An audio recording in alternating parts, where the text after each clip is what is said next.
ঘুরতে ঘুরতে এবার ডোমজুর বিধানসভা কেন্দ্রে কি বলছেন ডোমজুরের মানুষ? বিধায়ক হিসেবে আগের যিনি আছেন ওনাকেই চাইছেন না কোনো পরিবর্তন চাইছেন জানি না। কথা বলবো সাধারণ মানুষদের সঙ্গে, তারা কি বলেন শোনাবো আপনাদের।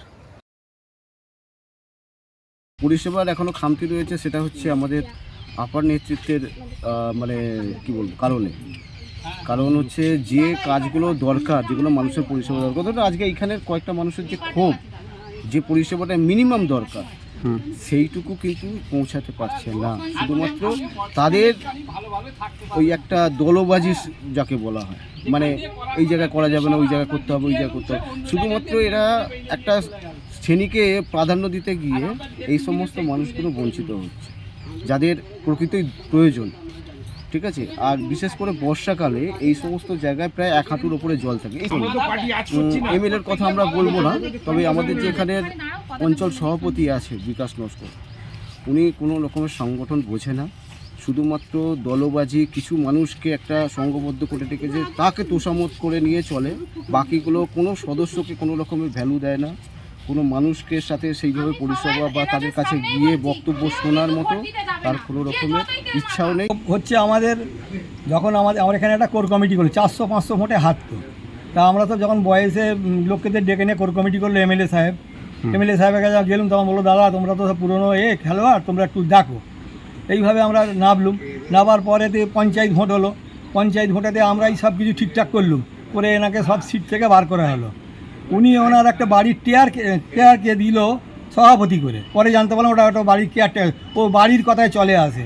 আমাদের যদি কোনো দাবি বলতে যাই, লোক যখন জনসাধারণ বলে যে এই কাজগুলো কেন হচ্ছে না, ঠিক আছে ভাই আমরা দেখছি।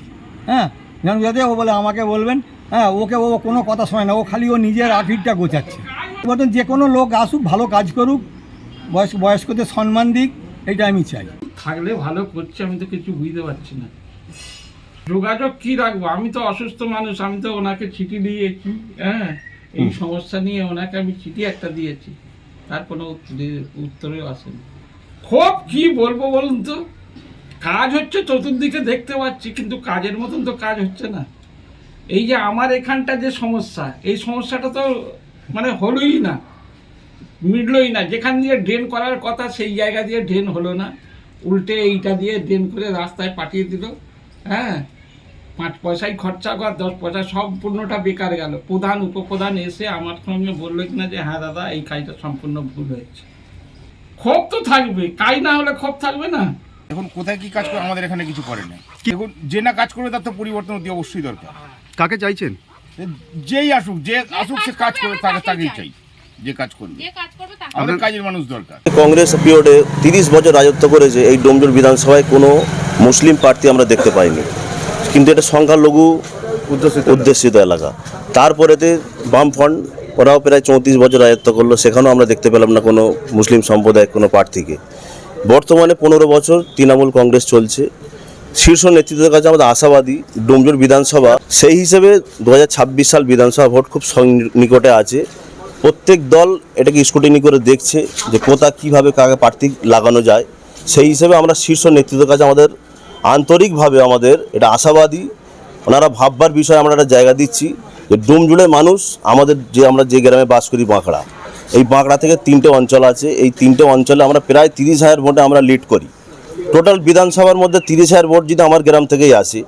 উনি সোশ্যাল কাজের সাথে যুক্ত, দীর্ঘদিন মানুষ দেখে এসছে ডোমজুড়েতে হানিফ একটা ব্র্যান্ড, ওনাকে মানুষ খুব পরিচিত মানুষ, আপার লেভেলে সব এমপি বলো এমএলএ বলো ওনাকে অবভিয়াসলি নাম ধরে ওনাকে শেখ হানিফ বলে চেনে সবাই। সাথে সম্পর্ক যদি প্রার্থী হয় আপনাদের সুবিধা হয়, সুবিধা মানে শুধু আমার সুবিধা না, ডোমজুড়বাসীর সুবিধা না, ওনার মতন লোক শুধু ডোমজুড় কেন, উনি অনেক বড় দায়িত্ব দিল, সামলাতে পারার ক্ষমতা রয়েছে। অবশ্যই মানুষ কোথা ভোট দেবে, কোথা কি ব্যবহার করবে, এটা প্রত্যেক মানুষের একটা আশা আছে, আর সময় কথা বলবে। হানিফ সাহেব যদি প্রার্থী হয় তাহলে আপনারা তৃণমূল কংগ্রেসকে অবশ্যই অবভিয়াসলি